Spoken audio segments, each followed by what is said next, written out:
All right, so we're going to find slope and rate of change, and I'm going to be honest with you. You can use those words interchangeably. Rate of change really is just slope. It's more what they use in real life than just looking at lines. They'd say rate of change, but really the same thing. Let's hit it here. Slope of a line. Hopefully you've seen this before. Slope is y2 minus y1 over x2 minus 1, x1. The one weird thing about slope is they use the letter M to stand for slope. You get it, slope, slope. I don't get it either, but that's what they use. So we got to go with it. It's also rise over run, or sometimes people say the change in y over the change in x. That's where we go with the rate of change. When you're looking at a graph that looks like this, it rises. That's how the y's. The rise is the change in the y's, which is y's on top. The x's are the change in the run. That's why it's rise over run, y's over x. I can remember it by y's rise. It kind of rhymes, y's rise. But that's all you have to do for slope. Difference in the y's over difference in x's, rise over run. Either one works great. All right, just a quick example here. Look at a skateboard ramp. Has a rise of 15 and a run of 54. What is its slope? Slope is always rise over run. So we'd go 15 over 54. Anytime you can reduce your fraction, you need to do that. And 3 goes into 15 5 times. It goes into 54 18 times. So it's 5/18. It's actually fairly steep, believe it or not. And also what you need to know is the bigger the slope number, the steeper the slope. Slope measures steepness, and the bigger the number, the steeper the slope. The smaller the number, the flatter the slope. Okay, slopes by categories. A positive slope rises as you look at it from left to right. A negative slope falls as you look at it from left to right. A zero slope looks like that because it's rise over run, which means it's not rising. The rise is zero and the run is really, I guess, forever. It's running a long way. An undefined slope is just the opposite. This one rises forever. You know, it's rising, and it is not running at all. Remember, you cannot have zero in your denominator. So undefined. Vertical line is no slope, undefined slope. Zero slope is horizontal. And we'll get to more of that a little bit later. Okay, without graphing it, tell what kind of line does it rise, does it fall, is it horizontal or vertical? So the first one, I'm gonna work through there real quick. You remember y minus y, x2 minus x1.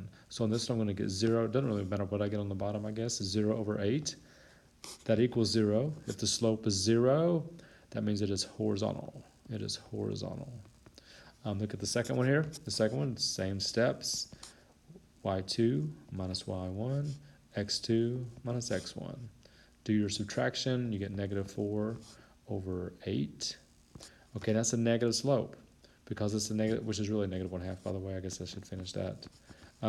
Because it's a negative slope, that means it's going to fall from left to right. Third one, same steps, y2 minus y1 over x2 minus x1. And that would result in 5 over 6, which is a positive number, so that means it rises from left to right.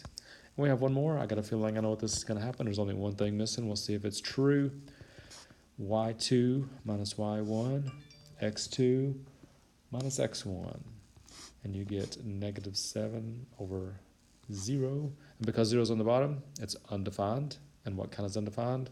Vertical. Vertical line is undefined. All right, parallel perpendicular. For parallel and perpendicular, a couple things you need to know. If they're parallel, think about it. If they're parallel, they have the same steepness. They're they can never intersect each other or touch each other, so that means the slopes are the same.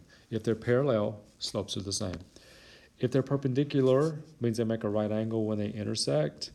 This is kind of weird, but here's what happens to them. If their product of the slope is -1, and what that really means, if you look at this right here, first of all, they're kind of reciprocals of each other to be -1, and also one's negative. So the way I like to think about it is, if they're perpendicular, the slopes are opposite, which means they have different signs, and they're reciprocals of each other.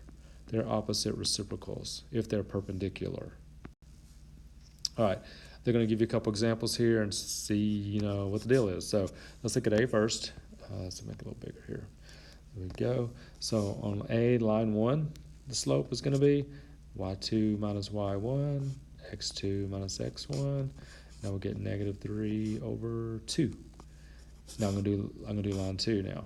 Line 2, do the same thing. Y2 minus y1 over x2 minus x1.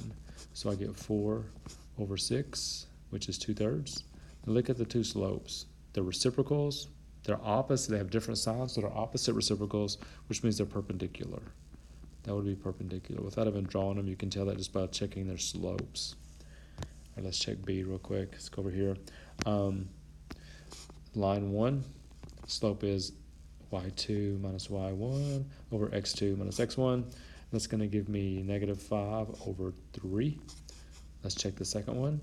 Y2 minus y1, x2 minus x1. That would give me negative 5 over, 3. Slopes are exactly the same, so because they're the same, they're parallel. Now, notice in the directions it said perpendicular, parallel, or neither. Don't be surprised if you don't get either one of those and you just have to put neither, and that's okay. Most lines are neither. Most lines are not parallel or perpendicular. Most lines are just, intersect at some point. All right, last thing. Use the diagram which illustrates the growth of a giant sequoia, and sequoias are giants, to find the average rate of change in the diameter of the sequoia over time. So the diameter change over the change in time. Then predict the sequoia's diameter in 2065. So the rate of change is the difference in the y's. So we're going to do this. We're going to say, okay, the years, because they're over time, on the bottom, they're going to be our x's. So I have 1965, the sequoia was 137. In 2005, it was 141. So those are my 2 points, really. So I'm going to do y2 minus y1 over x2 minus x1. So what that gives me when I do that subtraction is, it gives me 4 in my numerator, 40 down here, which is like 1/10. So basically what's happening is it's growing 1/10 inch per year. 1/10 inch per year. Right there, that's the rate of change. So should be good to go. Oh, one more thing it does say, I didn't read that. It said predict the sequoia's diameter in 2065. If it's growing at 0.1 per year, 65 is 60 years past this. So I'm going to do 60 times 1/10, which would give me, give me 6. So that's 6 inches. So in 2065, it's going to be 6 inches taller than it is in 2005. So if I add 60 inches there, it's going to be 6 inches. Oh my gosh, not 66 inches. It'll be 147 inches in diameter, which is pretty huge. All right, hope that was okay. A lot of the same thing. I think you should have seen slope before, and we'll work on it and talk more about it tomorrow. I'll see you then.